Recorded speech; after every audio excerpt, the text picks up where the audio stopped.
Hey, good morning, everyone, and welcome. I'm Karen McNeil-Miller, and I have the pleasure of being the president and CEO of the Colorado Health Foundation.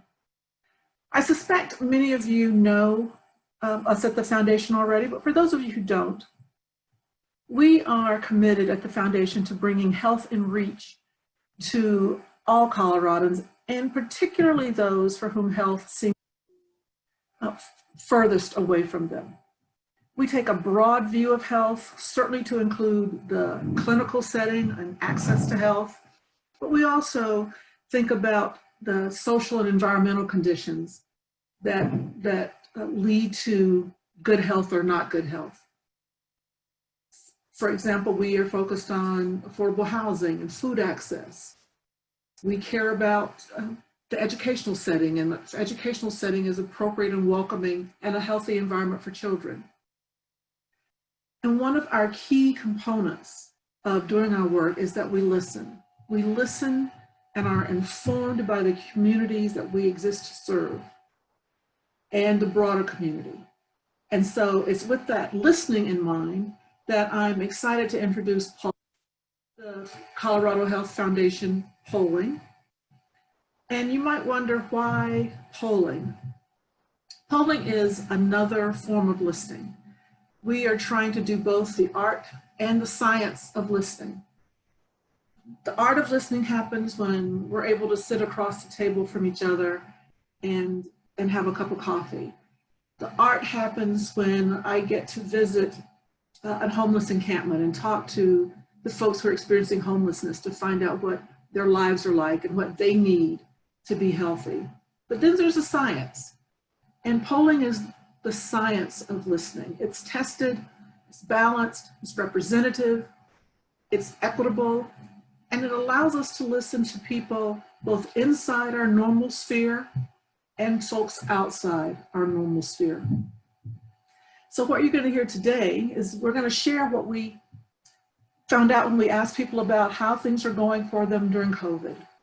And today you're only going to hear some of the highlights, but we certainly plan to share it all. Our colleagues and my colleagues will let you know how you can dig in deeper and look at all the data. We have absolutely nothing to hide. We want to share it all with anyone who is interested in looking. 2,000 Coloradans is not an easy task to get to. We have undertaken that. We are excited about what we are learning. We want to use the information in order to help shape our agenda, whether it either confirms our strategic direction or whether it challenges us and asks us to think differently about our work. And I know that is also, for many of you, the over 200 of you that are here, you may either be policy, part of a legislative body, you may be a direct service provider, or it could just be an interested party. But we also hope that this information will be for you to confirm your current work or help you make mid-course corrections as you find out what's on the minds of Coloradans and what's actually happening on the ground. So again, I welcome you to this event. I'm excited about the data you're going to hear, and I'm going to turn it over to my colleague, Kyle Rojas Legleiter, who's our Senior Director of Policy. Kyle. Thank you, Karen, and thank you all for joining us this morning to hear about the data that we got from the 2020 version of our annual Colorado Pulse poll. As Karen mentioned, our motivation for doing this really is an act of listening. We wanted to ask Coloradans about a broad variety of topics that we've heard from them over the years are really important for their health and well-being. Things like whether or not they can get access to healthcare and how difficult that might be, whether they have a roof over their head, whether they're able to put food on the table, and whether or not they have gainful employment. So we asked about all of those things, and then we also took a careful look at 2020 in particular and thought about some of the important events in this year that are shaping our lives across Colorado, and we added some specific questions that are potentially unique to this year about the COVID pandemic. So you'll see those and the data of what we heard from Coloradans across the state in the information that we'll share with you today. I will note that listening to over 2,000 Coloradans gives us the ability to do a lot with the data that we're sharing with you today.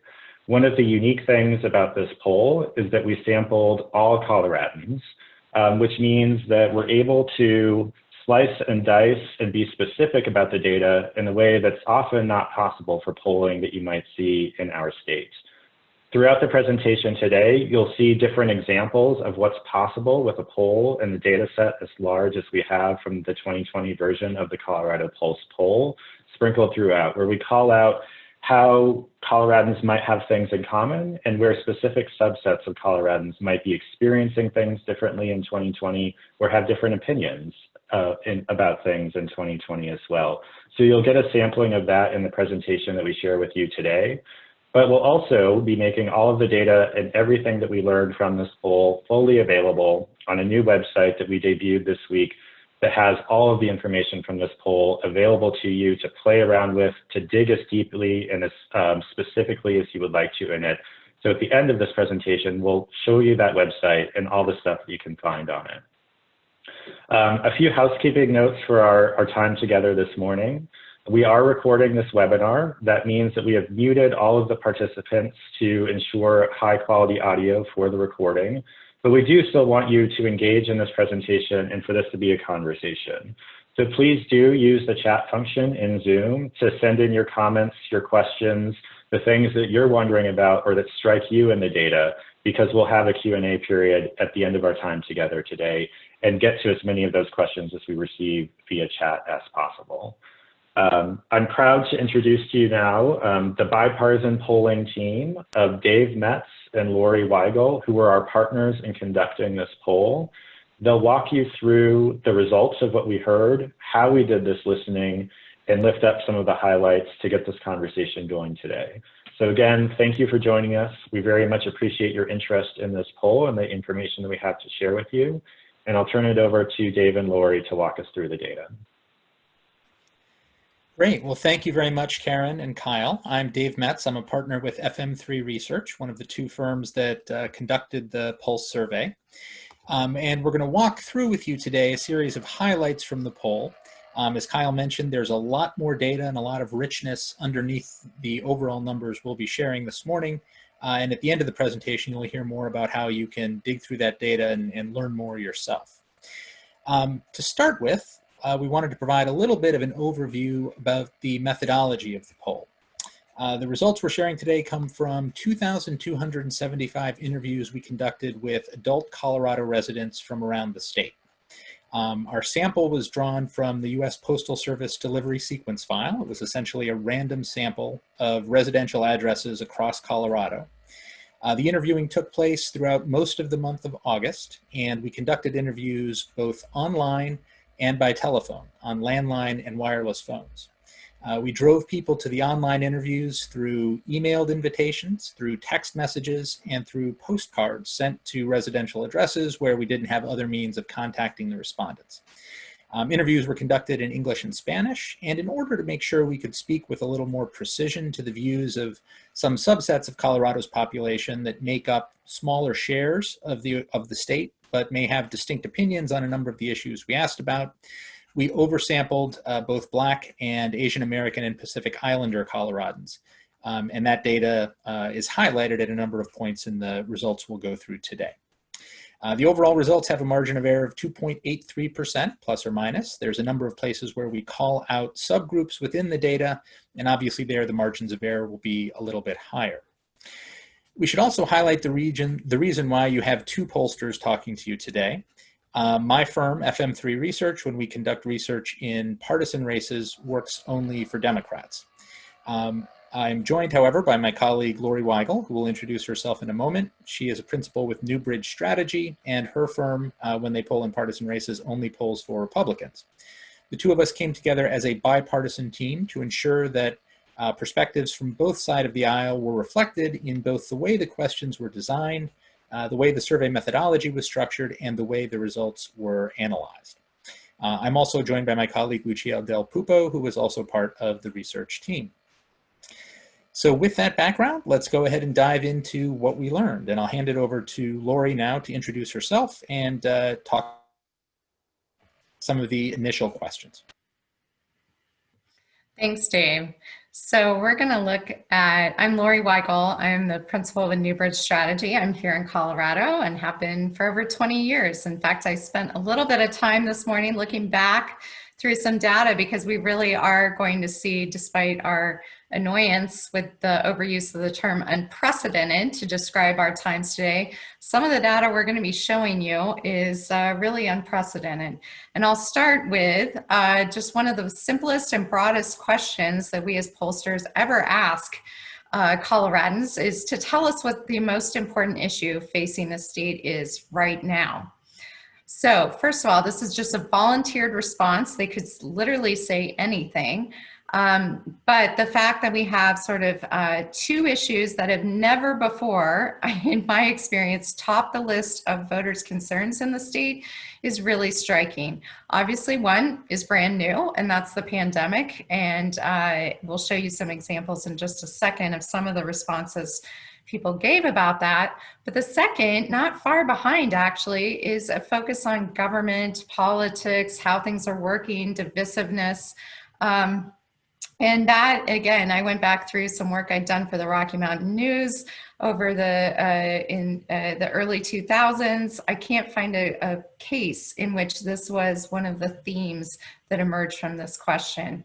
Now, not shockingly as well, given that we were interviewing in August, issues related to wildfires, to climate change, to some of the environmental concerns in our state were also significant. And then 13% also focused on issues related to the economy and jobs, which has changed dramatically. But keep this list in mind, because even though this may not have been the most volunteered response, some of these themes continue to emerge, and we'll see in just one second how even though education only registered at 4%, there's a lot of angst over schooling and how we're handling a lot of these different issues from public safety and social justice, even if they didn't register at the top of the list. Just to give you a flavor for what we heard from respondents on the next slide, you can see there really is some richness to a lot of their concerns. And for many people, whether it was COVID-19 or what have you, there were many aspects of those issues that emerged from a single response. So it could be the economic outcomes from climate change, or it could be health and safety from COVID-19. So a real sort of richness from what people were telling us. So not to overlook anything, on the next slide, we can see that we ran through a number of different issues and asked respondents to tell us how serious a problem they thought that was facing our state. Was it an extremely serious, very serious, somewhat serious, or a not too serious problem in Colorado? So you can see the degrees by which people responded. Of course, these were all randomized. We've shown them in sort of the rank order here, particularly by those who said it was an extremely or very serious problem. And there's a few things to note here. Despite the fact that the pandemic has had such broad ripple effects, we can see that some of the issues that we were talking about prior to March are still ones that emerge as top tier concerns. So certainly the harm to the economy caused by the coronavirus, 3/4 viewing that as at least a very serious problem. But things like the cost of housing, homelessness, cost of living, also around more than 3 in 5, telling us that those are extremely or very serious problems. So we've sort of added a new layer of concerns on top of some ones that were definitely evident before. We're going to talk about mental health in a little bit, but a majority also named that as an extremely or very serious problem. Now remember, harm to the economy caused by the coronavirus was at the very top of this list of concerns at 74%, but on the next slide you can see that when we specifically called out illness and deaths caused by coronavirus, only 43% categorized that as an extremely or very serious problem, although certainly far more said it was at least somewhat serious. So that's sort of a significant distinction, and we'll talk about a little bit of that in one moment, but also things that have been in the news lately, like police violence and misconduct. We had about 2 in 5 calling that out as an extremely or very serious problem. Hunger was in the sort of same level in terms of those respondents. So on the following slide, we wanted to sort of dig underneath these numbers a little bit. One thing that was very clear in a number of questions, not just this battery of questions as well, was that Black Coloradans were expressing sort of heightened concern about several of these issues. Some that were somewhat lower tier for Coloradans overall were viewed by the vast majority of Black Coloradans as extremely or very serious problems.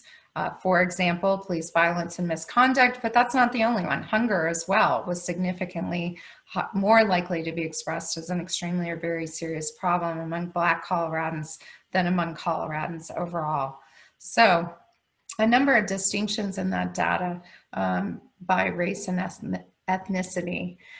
And on the next page, another thing that we can see is that lower income households in the state, and of course we had to use broad categories here to be able to look at significant numbers of Coloradans, but overall lower income households were more likely to express concern about a number of different issues. Homelessness, significantly higher on that aspect, but also cost of living, jobs in the economy. I mean, just issue after issue were ones that lower income Coloradans were more likely to rate as serious concerns. But notably, the harm to the economy caused by the coronavirus was one that was widely shared across all income categories, although we'll see in some of our later data that specifically that the brunt of the economic impacts are being borne by those lower income Coloradans. And then, of course, as we all know, party can play a major impact in how Coloradans are viewing the world, and that's the case here as well. There's a number of issues where there is sort of a partisan dynamic, but again, what's striking is that on the harm to the economy caused by the coronavirus, that's widely shared across the partisan spectrum, but notably the one we've highlighted here, illness and death caused by coronavirus, is far more apt to be seen as an extremely or very serious problem among Democrats than it is among Republicans. But it's not the only issue that has a partisan context to it. Other issues like climate change and a number of others also had poor relationship to party.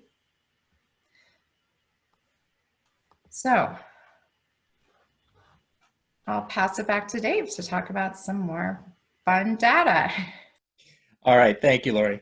So we also had a series of questions that dealt with the way Coloradans view their own health, not just the issue of healthcare broadly in terms of access or cost, but how they felt about their physical and mental health.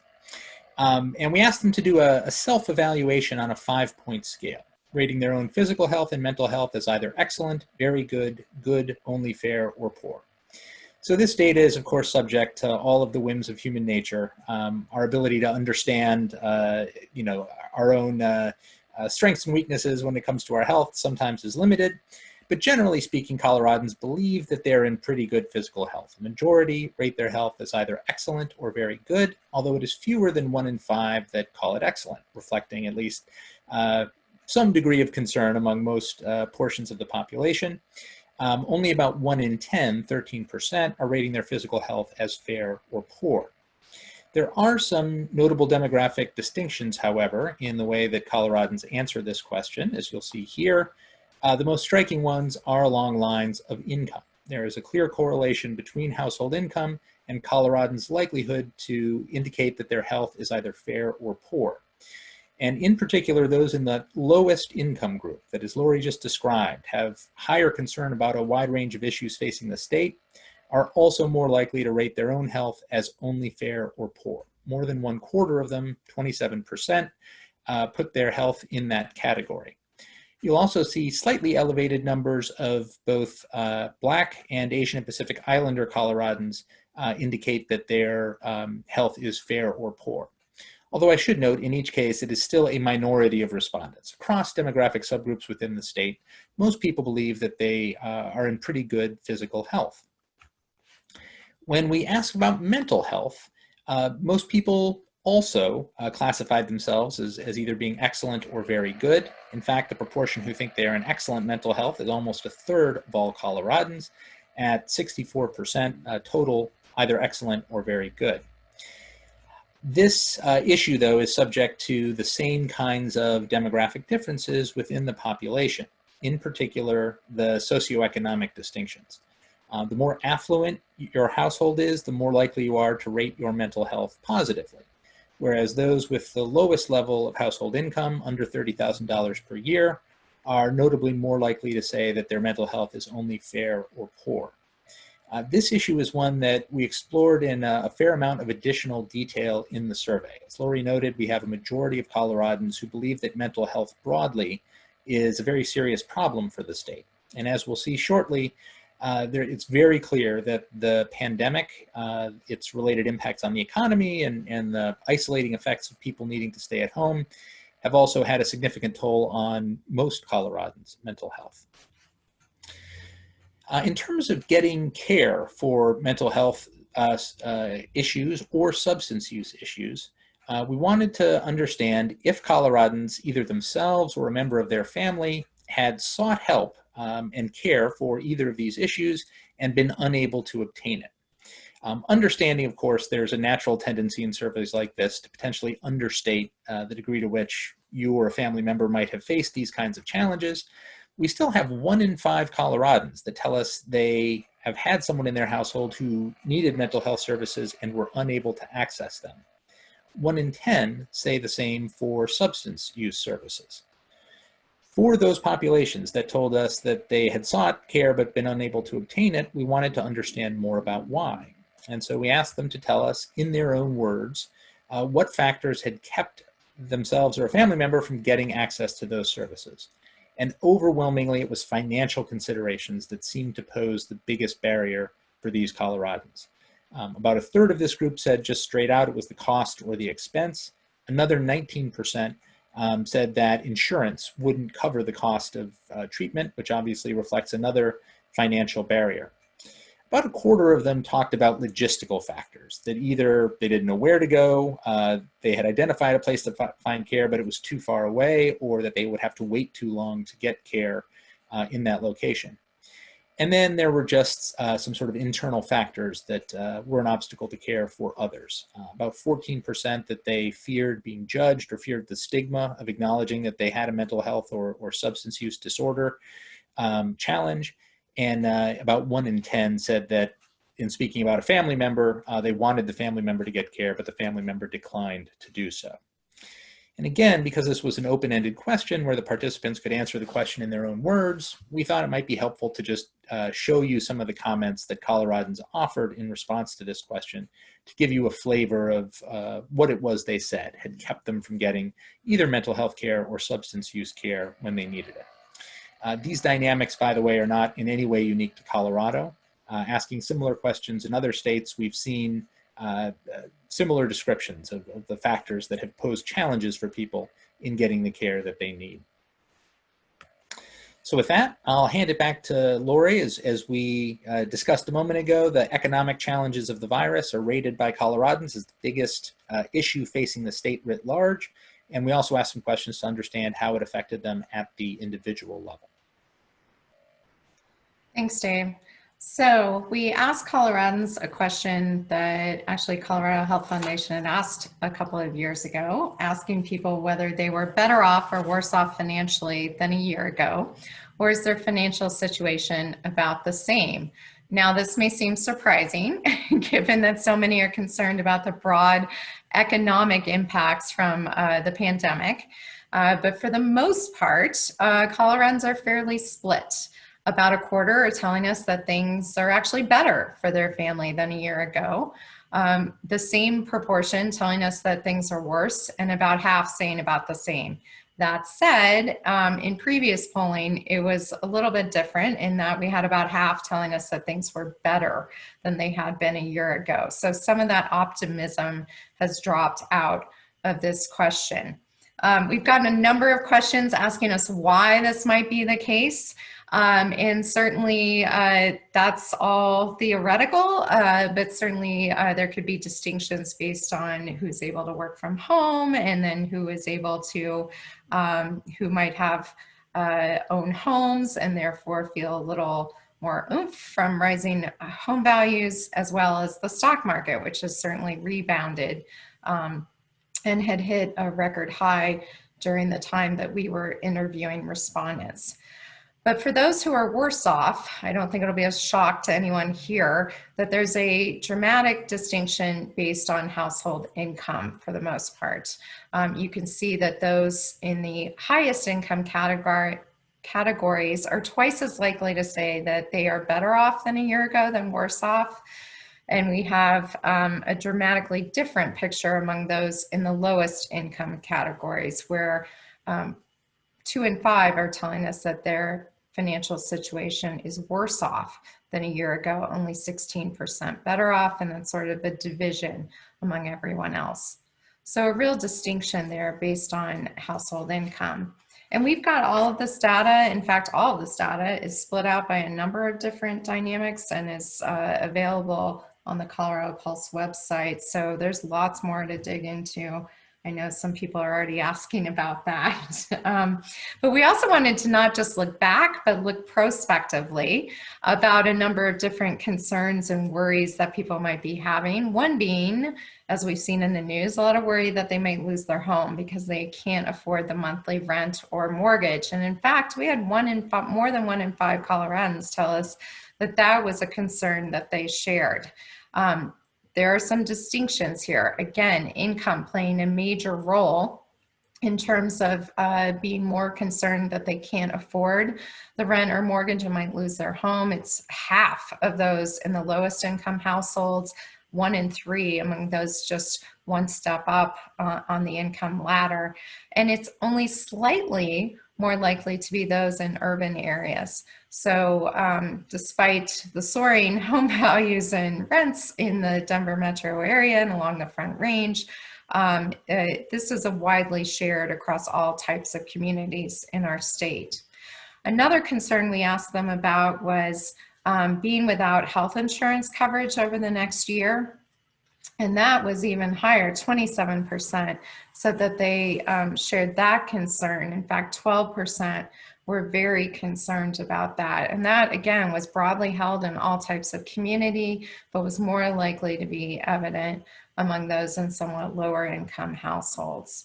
That was sort of the defining difference there. And finally, we also saw that 1 in 5 are worried about being able to afford to feed their family in the coming year.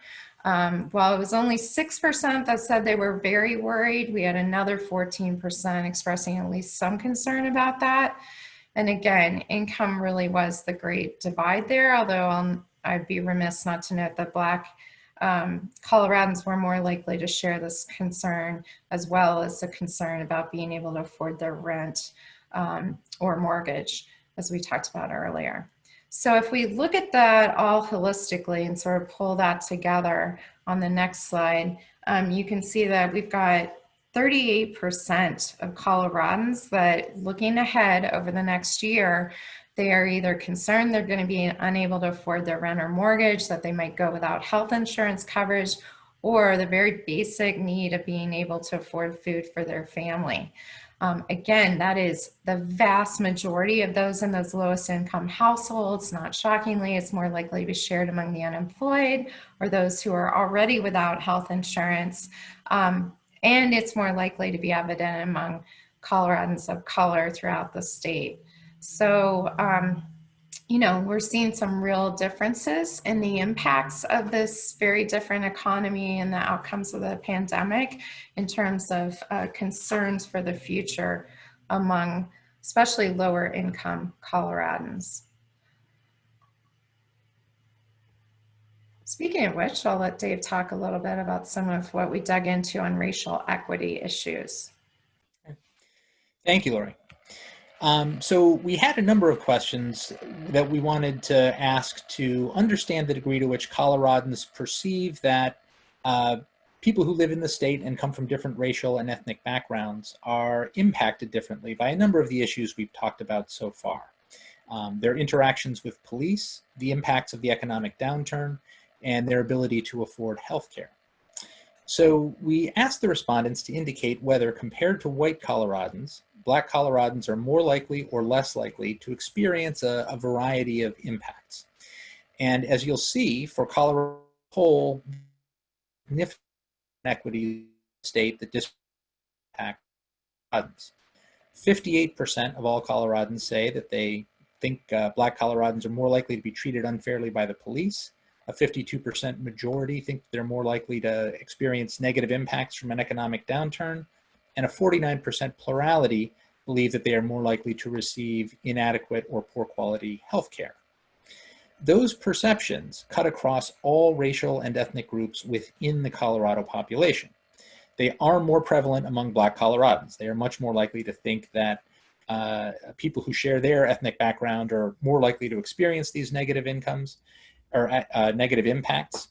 But as you'll see, among white Coloradans, Asian and Pacific Islander Coloradans, Hispanic and Latinx Coloradans, and among all Coloradans of color, in most cases we have majorities who say yes, Black Coloradans are disproportionately likely to experience these impacts. I should also note, by the way, on these slides where we're dealing with issues relating to race and ethnicity, our interviews encompassed Coloradans of all racial and ethnic backgrounds, including Native American and Indigenous Coloradans. Unfortunately, the subsample for that group was too small to break out for reliable analysis, but it is included when we look at all Coloradans of color, as you'll see on the right-hand side of this slide, for example. We also asked the same question about Hispanic Coloradans. Again, compared to white residents of the state, are they more likely or less likely to experience different outcomes when it comes to an economic downturn, treatment by police, and the health care they receive? And once again, we had majorities or pluralities of Coloradans who said yes, Hispanic residents of the state are more likely to experience each of these negative outcomes than are white Coloradans. And similarly, that perception of the differential impacts on Hispanic and Latinx residents of the state was held across racial and ethnic subgroups. White Coloradans, Black Coloradans, Asian and Pacific Islander Coloradans, and Hispanic Coloradans all agreed that the Hispanic population is disproportionately impacted in each of these areas. We asked the same set of questions also about Asian American Coloradans, and here we saw a somewhat different response. In this case, majorities believe that Asian American Coloradans are not likely to face different impacts than white Coloradans do in each of these three areas. Among those who did see a different impact, they were more likely to say that Asian American Coloradans would be negatively impacted as opposed to more positively impacted. But the prevailing sentiment was that ultimately their experience would not be significantly different from white Coloradans. And as you'll see when we look at the subgroup of Asian and Pacific Islander respondents, they were somewhat more likely than others to perceive that their community would be negatively impacted in each of these areas, but not to the same degree that Black Coloradans said about their community, nor Hispanic and Latinx Coloradans about theirs. One area that we wanted to have a special focus on was interactions with the police, given the events of the past year, the killing of George Floyd, and obviously the protests that have taken place across Colorado and across the country. We wanted to understand Coloradans' interactions with the police and their experiences with them. And so we asked our respondents whether they had ever experienced in the last year a negative experience with police, or if they had ever felt afraid of the police, whether or not they interacted directly with them. And in each case, just under 1 in 5 Coloradans reported that they had had a negative experience or that they had felt afraid of police. So for the vast majority of Coloradans, they're saying no, haven't had a negative interaction and haven't felt afraid, but there are significant minorities who have had those experiences.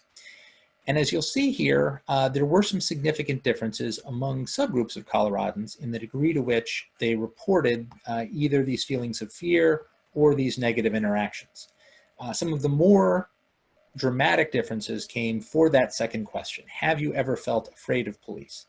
And note, for example, for Black Coloradans, 42% of them, more than 2 in 5, indicated that they had felt afraid of police at some time in the past year, significantly more than we see for any other racial or ethnic subgroup of the state's residents. There were also some pretty dramatic distinctions by age. The younger you are, the more likely you are to report having had a negative interaction with police or having felt afraid of them, and particularly it's those residents under age 30. About a third of whom indicate that they've had a negative experience or that they have felt afraid of the police. It is also the case that those who speak a language other than English at home, those who were born outside of the United States, are more likely to report fear of the police. There's an income correlation as well, with lower income households more likely to report both negative experiences and feelings of fear. And then another item that stood out was Coloradans who identify as lesbian, gay, bisexual, transgender, or questioning were extremely highly likely to indicate that they had felt afraid of police. Almost half of them, 49%, indicated that they had those feelings of fear over the course of the last 12 months. Now, as Kyle said at the outset, given the context of this year's poll, obviously coronavirus is shaping Coloradans' experiences in a wide variety of different ways. And so we wanted to have a more detailed series of questions that explored what they have experienced and what they think the public policy reactions to the pandemic should be. I'll hand it back to Lori now to talk a little bit about what Coloradans have experienced. Yeah, so in such a unique time, it was really incredible to be able to ask just how it's affecting everyone else. I know all of us have sort of talked within our own little bubbles of people about what we're going through and what we're experiencing, but having this rich data is really sort of a community asset, I feel like. So thanks for the Colorado Health Foundation being able to dig into so many aspects of the pandemic here. One that really stood out and that has gotten some of the press coverage that some of you may have seen is the fact that a majority of Coloradans are telling us that they've experienced increased mental health strains, such as anxiety, loneliness, or stress as a result of the pandemic. And we'll talk about who that is in just a minute, but it's one of the most widely shared experiences in all of the data. There's a number of differences here as well. We had almost a third of Coloradans telling us they'd had their work hours cut back or wages reduced, but at the same time we had more than 2 in 5 tell us they'd been able to work from home through some of this very different time. At the same time, there's been 1 in 5 that said they've been required to go to work, even though they had health and safety concerns. And then, as we mentioned before, people are experiencing some real financial difficulties and having been laid off. 13% said they've already experienced that. Been unable to pay for basic necessities like food was nearly 1 in 5 Coloradans. And then had trouble caring for aging or disabled family members. About 12% responded in kind on that as well. So looking at some of those impacts, while mental health strains certainly cut across most income categories, a number of others were disproportionately being reported by those in the lowest income categories, particularly being laid off. 29% of those in the lowest income categories were reported having been laid off during the pandemic. Almost half of them said they'd had work hours cut back or wages reduced. That's more than double that in the highest income categories. And then as well, they were more likely to report being unable to pay for basic necessities like food, 3 times that of those in the higher income categories. But some shared experiences as well in terms of having trouble caring for aging or disabled family members, for example, or as we mentioned, the mental health strain really cutting across those income categories. You can also see on the next slide that there were some differences based on age and based on gender. Our youngest respondents, those under the age of 50, were far more apt to tell us they had experienced increased mental health strain. They were more likely as well to indicate that they'd had work hours cut back or wages reduced, and then also had more likely to have been laid off too. Women were more likely than men to indicate that experience of increased mental health strain too. So some significant difference by gender on that variable. We also saw that across racial and ethnic lines, that mental health strain was evident really no matter one's background, that for all people of color, 47% indicated experiencing that increased mental health strain. It was 54% among white respondents. So really, again, just sort of a shared experience in terms of that difficulty, despite the fact that some respondents of color were more likely to indicate some other of the impacts, such as work hours being cut. So we did ask too about their experience in the workplace. So among those who are currently employed, we asked them if their employer was doing too much, the right amount, or too little to protect employees from COVID-19. We did not define that for them. So that was sort of their subjective view of what doing too much, the right amount, or too little would be. But the vast majority, 3/4, were telling us it was about the right amount. And then a real split, 1 in 10 saying too much and about the same proportion saying too little. So really sort of hitting a sweet spot in that position. And then finally, we asked respondents to tell us about childcare responsibilities. They obviously are not living in my house. I found it a little more difficult to handle during the coronavirus pandemic. We had a majority saying it had been pretty easy of parents of children under the age of 18, telling us that it had been relatively easy. But 2 in 5 telling us it had been more difficult. And you can see that especially those who are somewhat younger, those in sort of middle to lower income categories, more likely to tell us that they'd experienced some difficulty handling those childcare responsibilities during this unusual time. So, and then finally, we asked them, would they be able to quarantine or self-isolate at home for the necessary 14 days? If they had to. The vast majority of Coloradans said, yep, I could do it, although about 1 in 5 told us it would pose some serious challenges. 3/4 said felt pretty comfortable, indicating that they could do it. It was only 6% who said they felt like they could not be able to meet that full 14 days or at all. And those who were more likely to report quarantine could pose some serious challenges. They were more likely to be younger and renters, and again, income played into this in terms of being more likely to pose a serious challenge. So with that, I think I'm passing it back to Dave on the next slide to talk about some policy responses given the many challenges that Coloradans are facing. Thank you, Lori. So the data we have looked at so far have shown some pretty broad consensus among Coloradans on a lot of issues relating to the pandemic.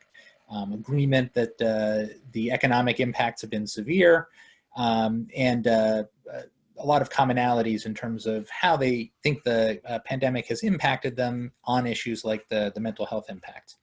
There are some significant differences, though, in the way that Coloradans believe the state should react to the pandemic. And one of the most fundamental questions we asked, which mirrors a question that we've asked in a variety of other states and in national surveys, gave respondents a choice between 2 potential approaches to the pandemic.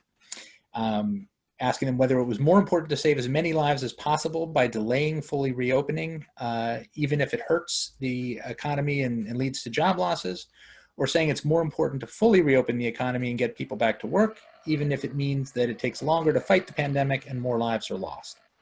A plurality of Coloradans said they would prioritize saving lives, even at some cost to the economy, at 50%, but almost 2 in 5 said that we should prioritize reopening the economy, even if there are some health risks associated with doing so.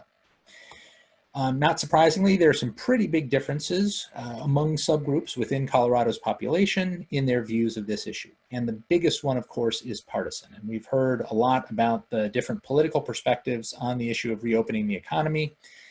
Democrats are overwhelming in their belief that we should focus on saving lives and delay a full reopening. 82-10, they hold that view.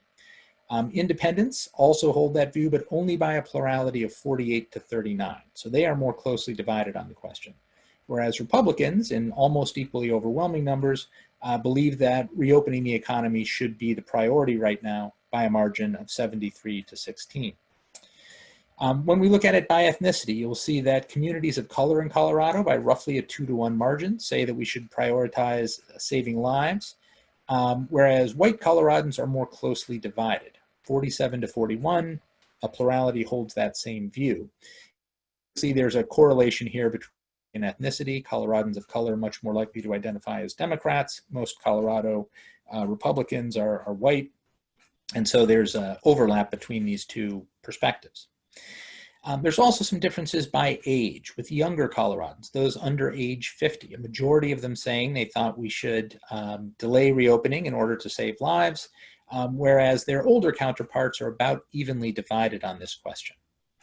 There's also a noteworthy urban-rural split, with Coloradans who say that they live in a city by a 2-to-1 margin saying we should delay reopening in order to protect public health, those in suburbs holding the same view but by a slightly narrower margin, while small town and rural Coloradans are much more likely to say that they think that we should reopen as soon as possible. These patterns that you'll see here within Colorado are very consistent with what the national polling shows, both in terms of the overall preferences and the way it breaks out among these demographic subgroups. There's also a distinction by gender. Men are about evenly split. Women, by a margin of almost, but not quite 2-to-1, say that public health should be the priority and we should hold off on reopening the economy. And one very interesting correlation here, when you look at views by income, the lowest income Colorado households, who, as we've seen in the prior data that Lori described, are those most impacted economically by the pandemic so far, are nonetheless also those most likely to say that we should delay reopening the economy in order to save as many lives as possible. They hold that view by a margin of 60-25, essentially a 35-point difference, which generally declines as we move up the income scale, and a much narrower 51-41 majority of those with household incomes in the 6-figure range indicate that they prefer saving as many lives as possible by delaying reopening the economy. Now, that may seem a little bit counterintuitive. Those who are feeling the most economic burden are also among those most hesitant to embrace fully reopening the economy. There's a number of factors that may play in here. Obviously, lower income Coloradans, as we've noted, are among those most vulnerable not just to the economic impacts of the pandemic, but also to its public health impacts, particularly Coloradans of color who are disproportionately in that lower income category. Also, it's possible that a number of people in that lower income group are also among those who say that they have been required to work despite some public health concerns. They may be in jobs where they're still in the workplace, and so for them, the economic benefit of a fuller reopening may not accrue to them, whereas the public health risks that go along with it may be things that they're concerned about. We don't know for sure. Unfortunately, we didn't have a series of questions to follow up and explain their thinking, but that income dynamic, I think, is an interesting one to note. Now we see an even more stark division when we ask about what should be done with Colorado schools. And we asked the respondents to indicate which concerned them more out of two competing sets of risks. Are they more concerned that children will go back to in-person classroom instruction too soon and will be exposed to health risks as a result? Or are they more concerned that children will be kept in remote online learning too long and will miss both opportunities for education and for social and emotional development that would come from more direct interaction with their peers? And Coloradans are basically split right down the middle on which of these aspects concerns them more. Once again, we see a partisan dynamic that seems to be the starkest division on this question. Democrats overwhelmingly expressing more concern about too quick of a return to in-person instruction, while Republicans, conversely, by a margin of 3-1, are more concerned about prolonged online learning.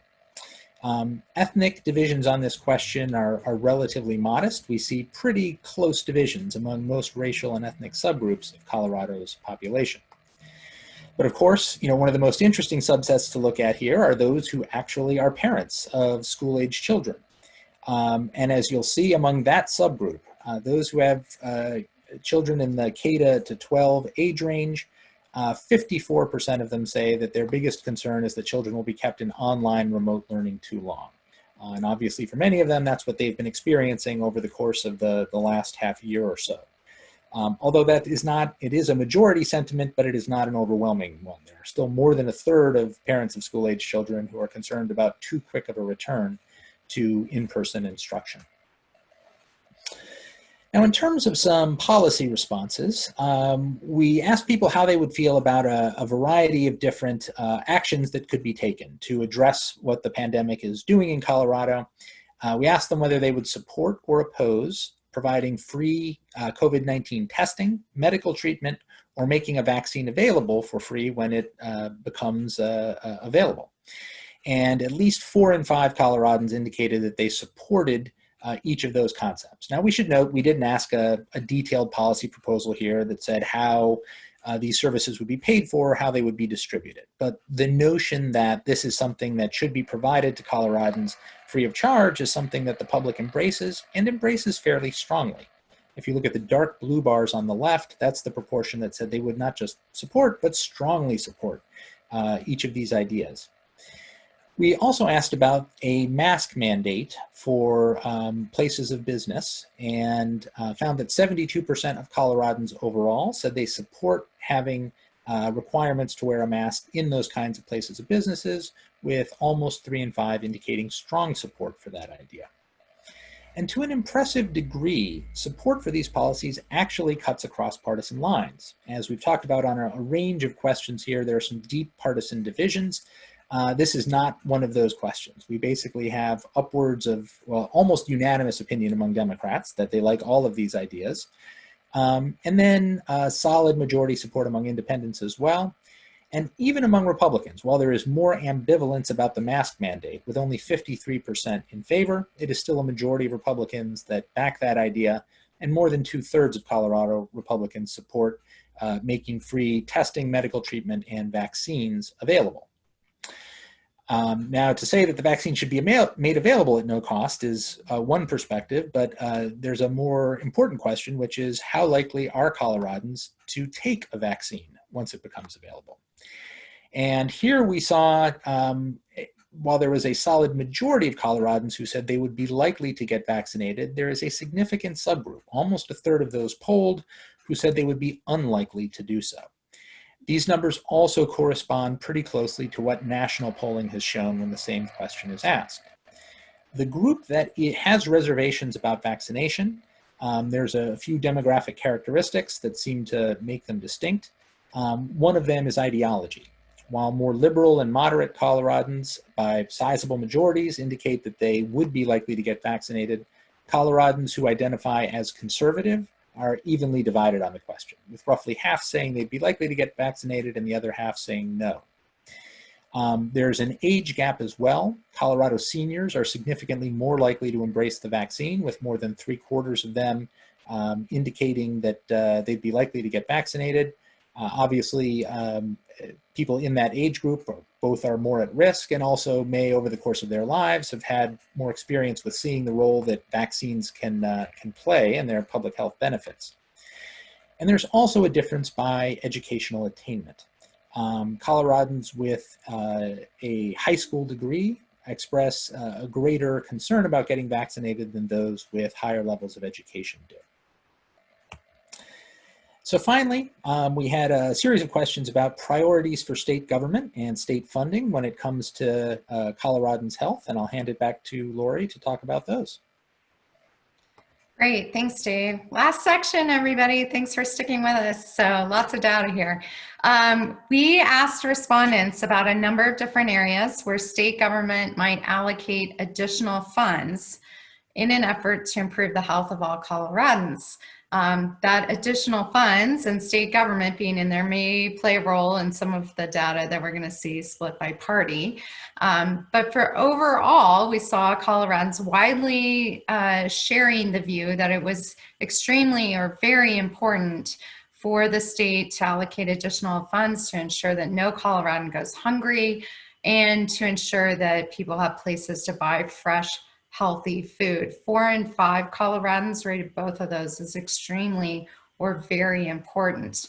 Along the lines of what Dave was talking about when we asked about providing discounted or free access to the COVID-19 vaccine when it's available, we had 3/4 responding positively to that. And then ensuring all Coloradans have access to healthcare as well. That alone could be its own survey, of course. So the devil is usually in the details and how that might be implemented. But in concept, the vast majority of voters are telling us that that is something where state government ought to be involved.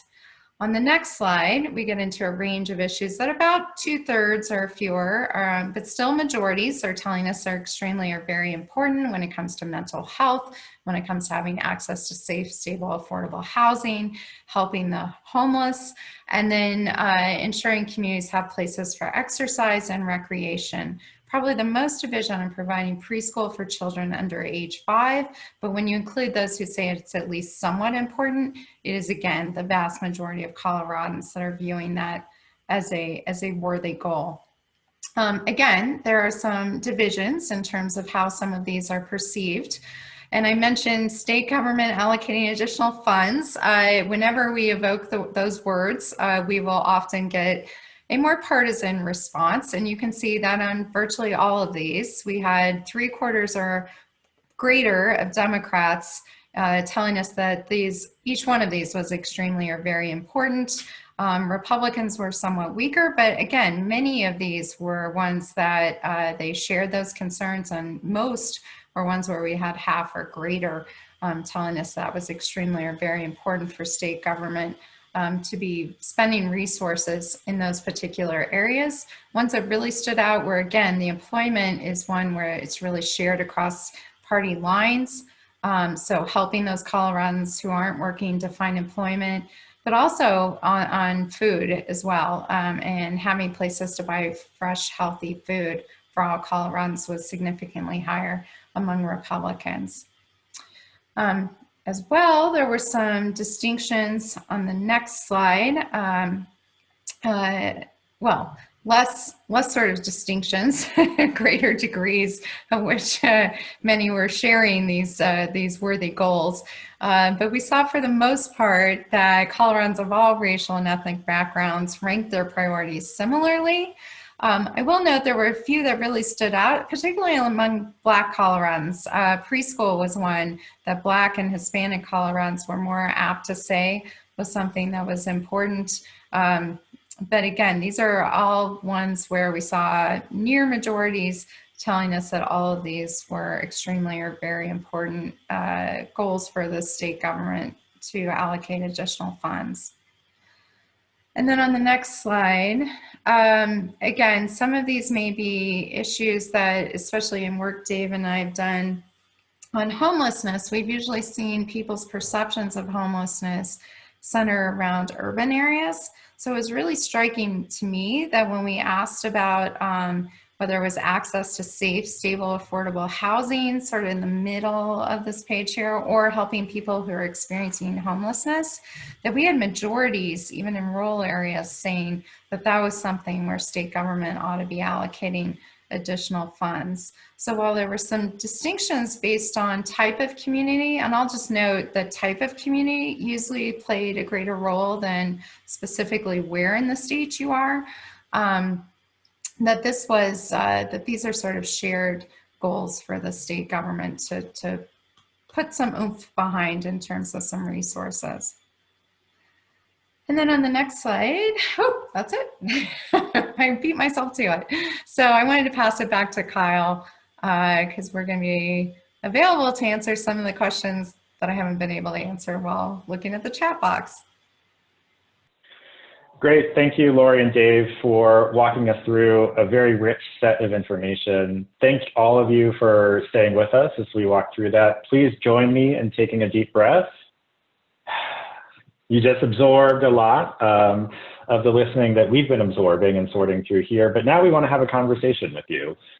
What struck you as interesting in the data? What do you have further questions about as well? Because certainly one of the experiences that we often have at the Colorado Health Foundation when we engage in listening like this is that, you know, as many questions as we ask and as interesting and fascinating and as informative as the information is that we hear back from Coloradans when we do a poll like this, it oftentimes just raises even more questions. So the conversation doesn't stop here, it really begins here, and is a way for us to think through what we need to be asking from this point. So we'll turn to some of the questions that you all have been submitting via the chat box as we've been going through the data already.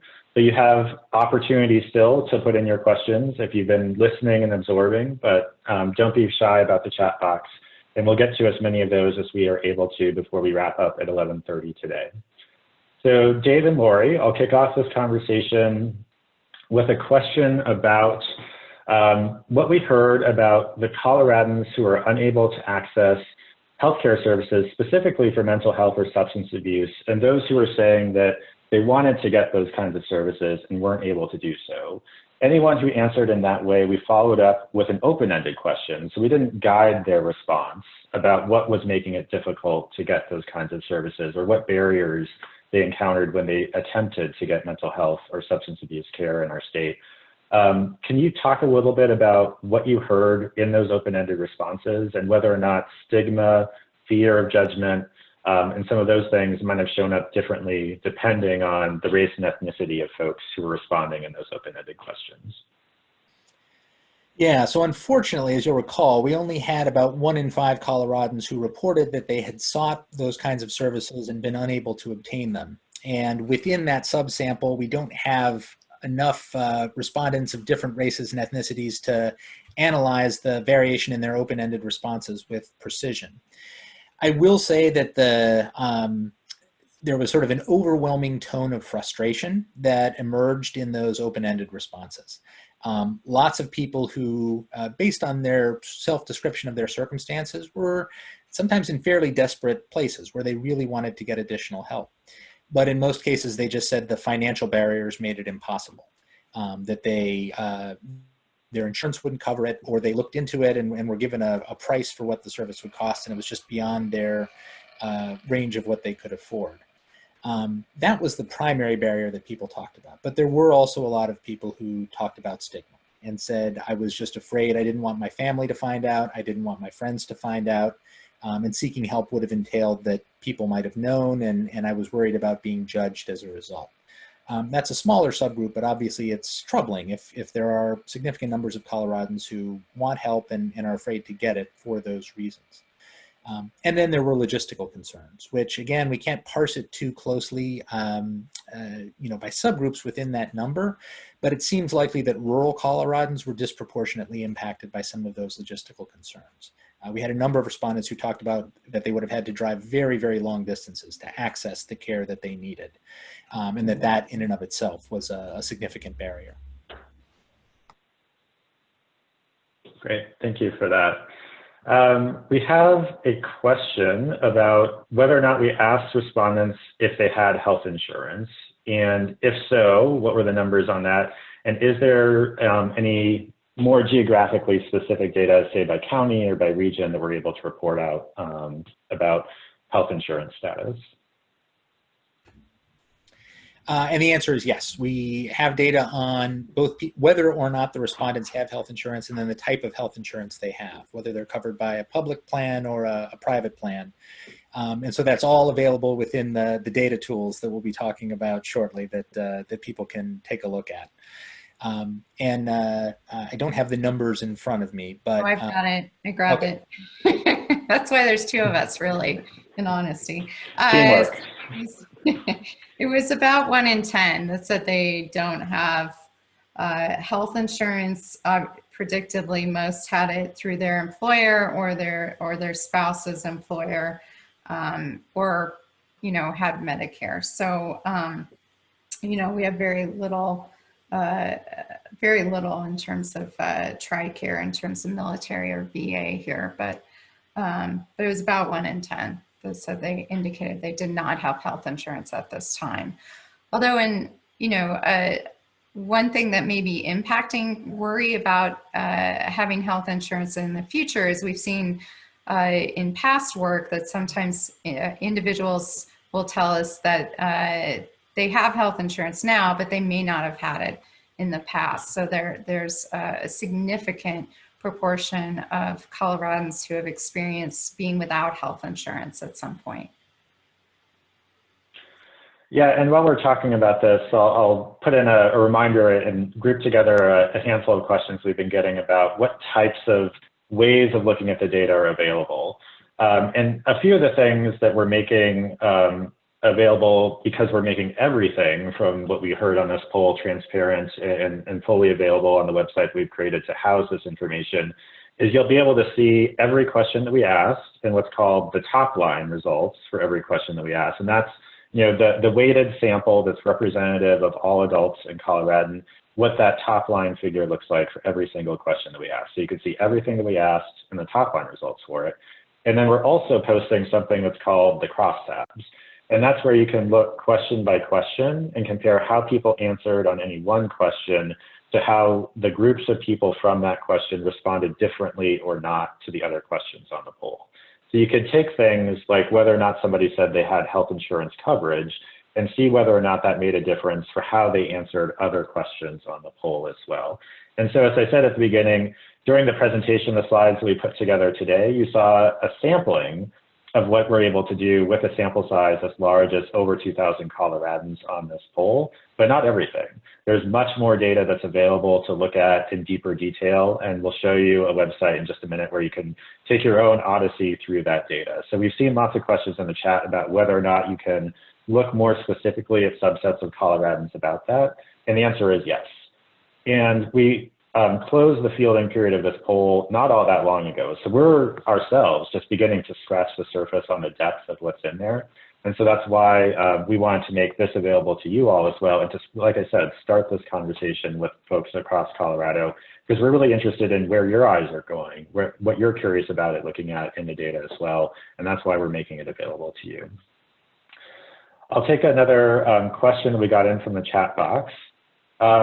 How does the response to, do you think Black Coloradans are more or less likely than white Coloradans to experience negative outcomes compare across political party identifications?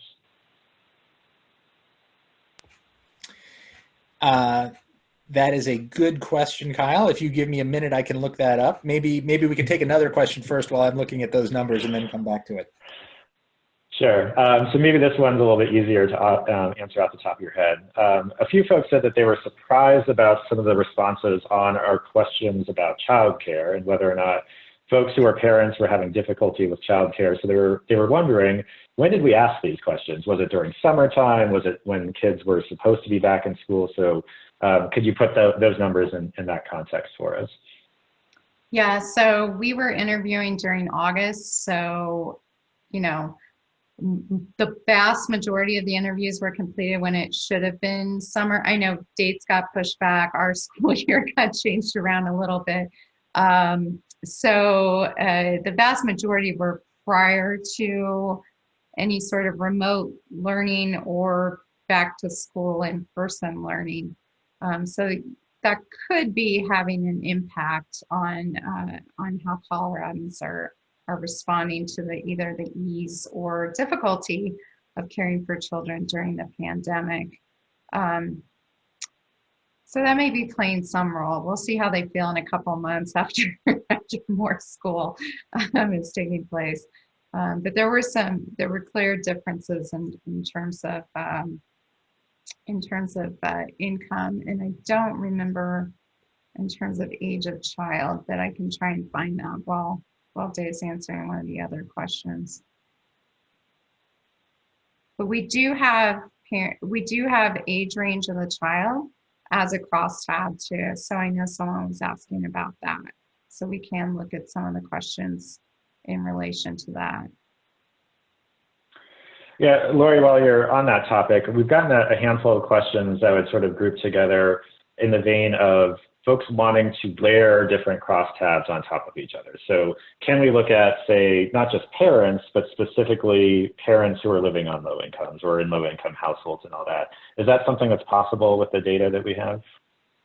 Yeah, we can certainly run some more distinctions. I mean, we had so much data here, but yeah, with the larger sample size, it's really one of the benefits that we can look at parents by different income ranges and some other things. So we'd have to run a few more crosstabs, even more than we have, but we can come up with some distinctions like that. And Kyle, I have the numbers now for the partisan differences in perceptions of the degree to which Black Coloradans are likely to experience things differently than white Coloradans are. And there are some pretty big partisan gaps. Among Democrats, 87% of Coloradans think that Black Coloradans are more likely to be treated unfairly by police. 81% think they're more likely to be economically impacted in a downturn. And 77% of Democrats think Black Coloradans are more likely to experience poor quality health care. For independents, the figures on those three issues are 57%, 50%, and 51%.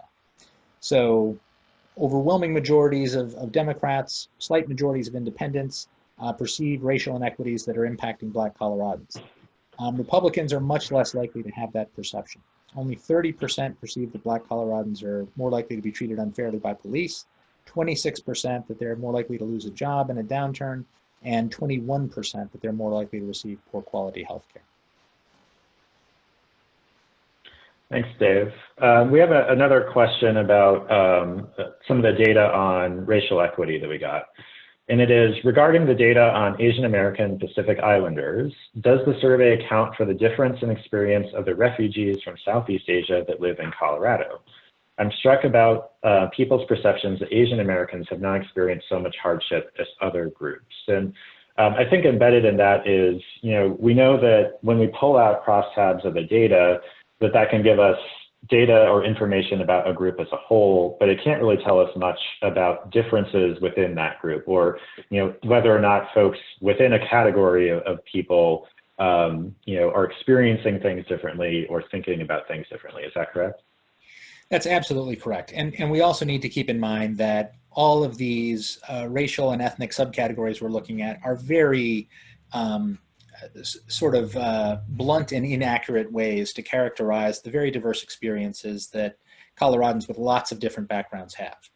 Within each category of Black Coloradans, Hispanic and Latinx Coloradans, and I think especially Asian and Pacific Islander Coloradans, those group together people who come from a variety of different countries of national origin in their family history, and have had very, very different experiences and have very different perspectives. And as robust as our sample is, we'd need an even much larger one to be able to tease out those very meaningful differences within each of those subcategories.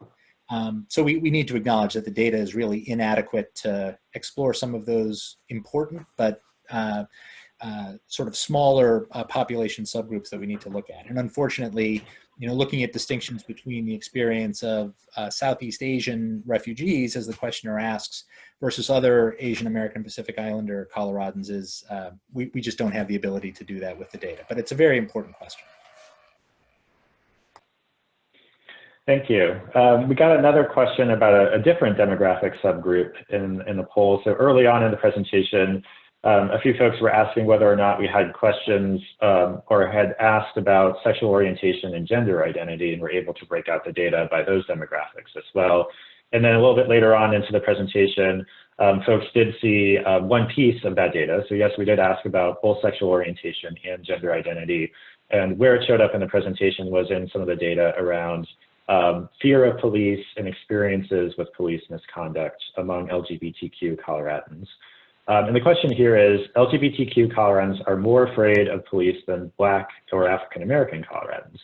To see that LGBTQ populations are the most afraid of police at 49%.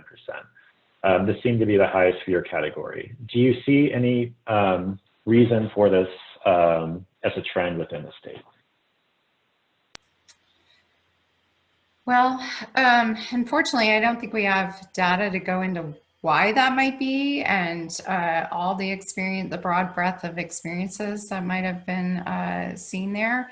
So it's hard to say. I mean, this is obviously one data point that we're going to want to monitor and look for in future surveys, because part of the goal of this obviously is to create a baseline that we're going to be able to monitor in the future going forward to understand if that's something that's increasing or something that may have spiked for some reason and is reduced in future surveys. So it's really hard to say, unfortunately.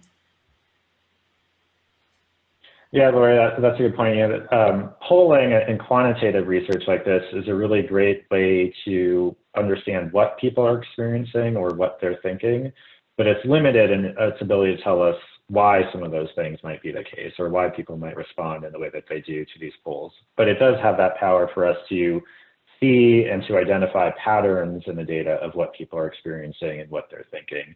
And then that leads us to even more questions, like I said. So polling is great at answering some of the things that we're curious about and putting that into some context, but it often leads to more questions. So I'm seeing that as a theme from many of the comments that we're getting in the chat.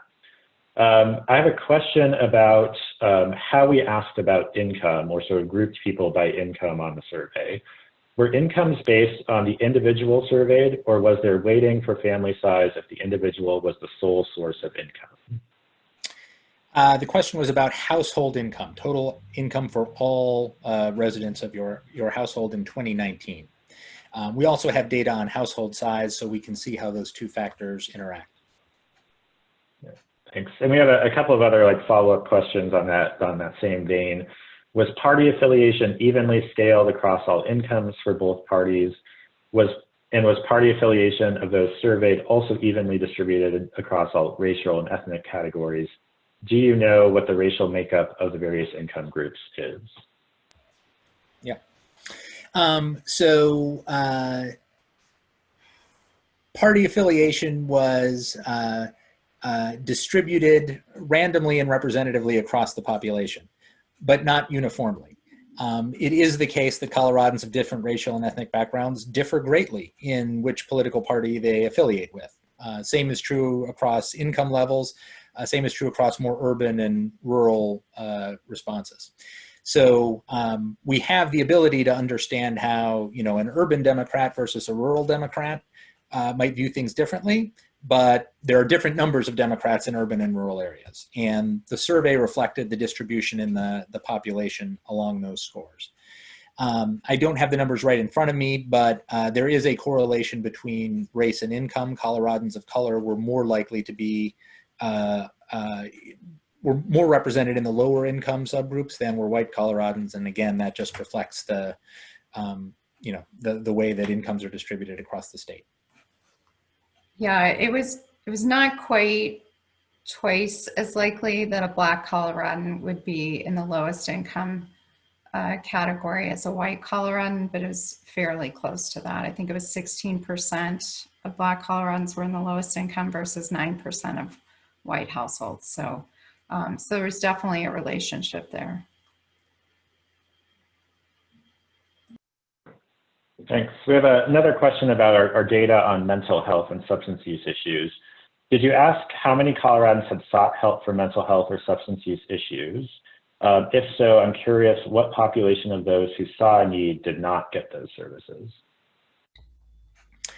That's a fascinating question, and it's one I think we should consider for future years. We simply asked the question, have you sought care and been unable to attain it?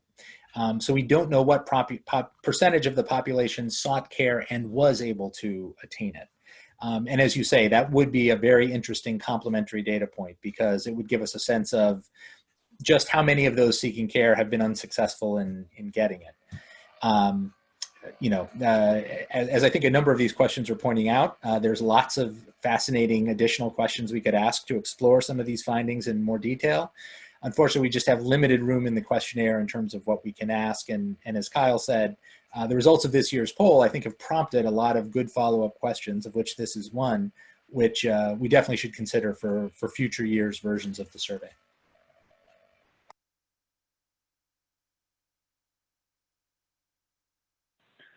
Thank you. And we're getting a number of questions just about where do we go from here? What comes next and all that. So I'll speak for a moment about that category of things we've heard curiosity about. At the beginning of this presentation, you heard us introduce Pulse as an annual poll from the Colorado Health Foundation. And this is the first year of what we do intend to do every year in the state of Colorado, to ask questions like this of a broad and representative set of Coloradans, to get that pulse on what people in the state are both experiencing and then what they're thinking. We do intend to do this again in the future, and our intent is to repeat at least some of the questions that we ask this year every year, so that we're able to track whether or not some of these things are changing over time. You know, does 2021 look different in any way from how folks responded in 2020? So you can expect to see another set of data like this from the Colorado Health Foundation and our partners again in 2021 and years beyond that. So do look forward to that. In the meantime, as I've said, we've barely scratched the surface at this point in time in the rich set of information and data that we heard from Coloradans in this year's poll. And so there's a lot more that we're going to be doing, both with the data from this poll, but then also to build on and to not just stop at what we heard and what we found in this set of data. And a couple of things I'll say on that front. So we had a few people ask if the Health Foundation is going to be hosting or participating in future conversations like this. So not just a presentation, but more of a dialogue about this kind of data. And the short answer is yes. We would love to have those conversations with folks like you in communities across the state to really hear from you what's interesting in this data to you, what strikes you, what further questions does this prompt in your head. And like I said, we want this to be a point in the conversation, but certainly not the end point in the conversation about what's impacting our health, our quality of life for different folks in Colorado. Another thing that I'll note is that, as Karen said, at the Colorado Health Foundation, we're deeply committed to listening as something that's mission critical for us in doing our work to advance and to improve the health of people in Colorado. And listening is both an art and a science. Today, you got an earful about a scientific way of listening, but this is not the only scientific way that we can apply some of the methodological rigors of the discipline of public opinion research to really listening to and to understanding the perceptions of folks in Colorado. Quantitative data like this that you can get from a poll from a broad, random sample of folks across the state of Colorado has a lot of value, and we can learn a lot from this kind of poll too. But we're also interested in listening in different ways as well. And so the Colorado Health Foundation is going to be investing in other kinds of research that are more qualitative and open-ended in nature too, where we can dig a little bit deeper than what we're able to do in a quantitative poll like this. On a poll like this, we're able to ask a lot of people a lot of different questions.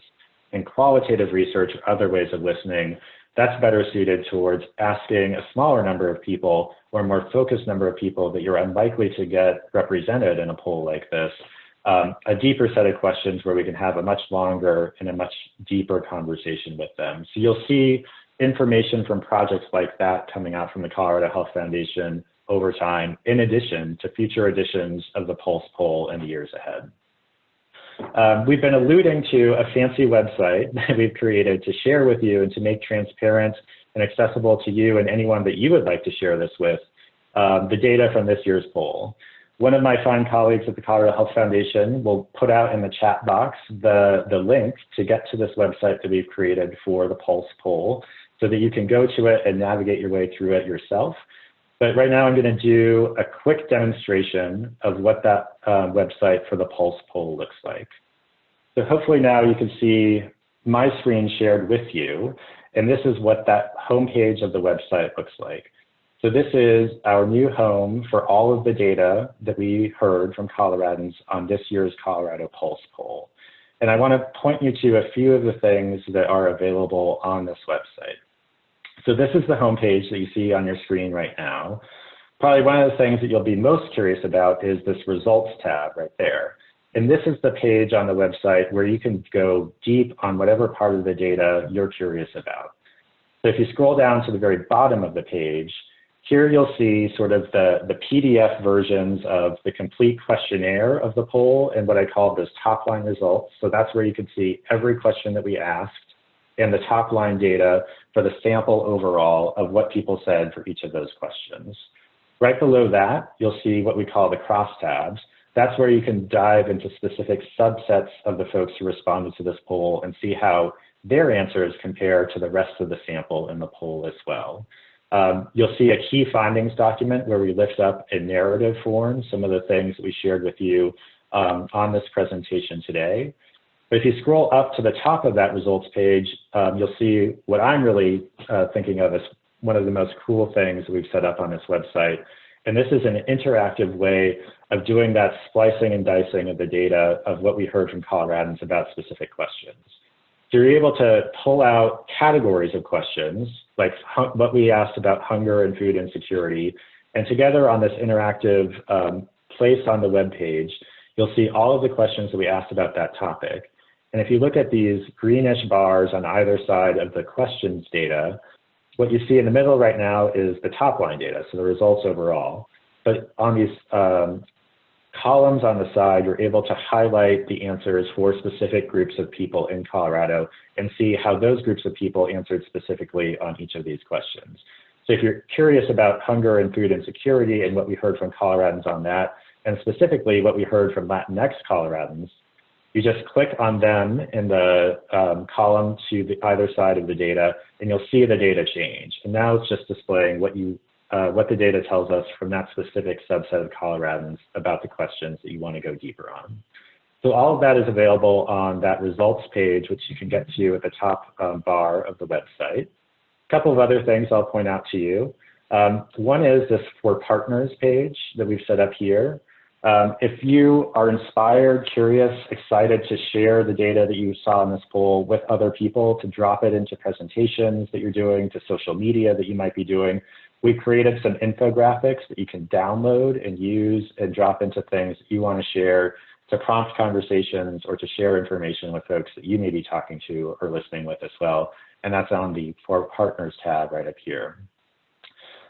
We do have a press kit section up here. This is where you see things in more narrative form. So a press release, the top line, the media release, things like that.